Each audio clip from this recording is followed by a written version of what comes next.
മഞ്ജു വാര്യർ നടൻ നിവിൻ പോളിക്കൊപ്പം പങ്കെടുത്ത ചടങ്ങിൽ നിന്നുള്ള മഞ്ജുവിന്റെ ദൃശ്യങ്ങളാണിപ്പോൾ സോഷ്യൽ മീഡിയയിൽ വൈറലാകുന്നത്.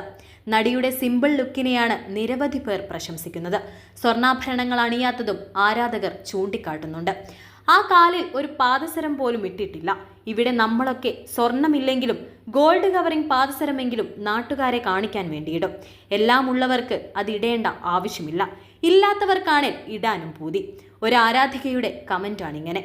ഇങ്ങനെയൊക്കെ വരുമ്പോൾ ചേച്ചിക്കൊന്ന് ഒരുങ്ങിയൊക്കെ വന്നൂടെ, എങ്ങനെ വന്നാലും അടിപൊളിയാണെന്ന് മറ്റൊരാളുടെ കമന്റ്. സ്വർണ്ണാഭരണങ്ങൾ ധരിച്ച് മഞ്ജു വാര്യരെ അപൂർവമായേ പൊതുവേദികളിൽ കാണാറുള്ളൂ.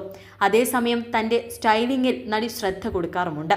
എപ്പോഴും സിമ്പിൾ ലുക്കിനാണ് മഞ്ജു വാര്യർ പ്രാധാന്യം നൽകുന്നത്. അടുത്ത കാലത്തായി താരത്തിന് വന്ന മേക്ക് ഓവറും ആരാധകർ ശ്രദ്ധിക്കുന്നുണ്ട്. മഞ്ജു വാര്യർക്ക് അനുയോജ്യമായ സ്റ്റൈലിംഗ് ആണ് ഇപ്പോഴുള്ളതെന്നാണ് അഭിപ്രായങ്ങൾ വരുന്നത്. മിസ്റ്റർ എക്സ് ആണ് മഞ്ജു വാര്യരുടെ അടുത്ത സിനിമ.